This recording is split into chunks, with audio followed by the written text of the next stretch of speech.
Hello, it's Dan Bunker here from United Learning's EdTech team. We're looking at forms, so I've logged into office.com and navigated to forms.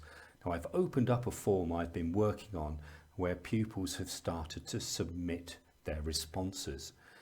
Now if I want to review the responses, I can open up the form and move to the Responses tab on the right.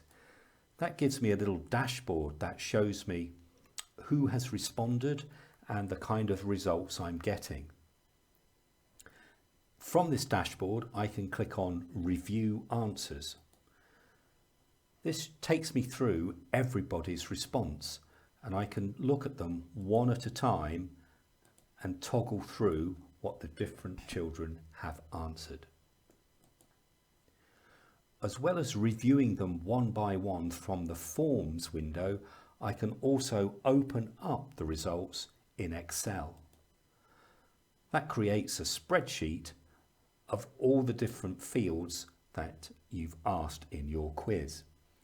And because we've asked what the pupils' names are, we'll be able to quickly identify who's filled in the form or the quiz and what scores, what answers they gave, and if we were collecting scores, what scores they achieved.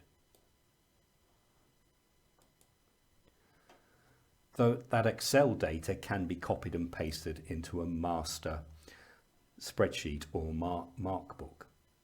So reviewing responses from pupil forms is quite straightforward. We just use the Responses tab, we look at the dashboard, we review the answers and export to Excel if we want to.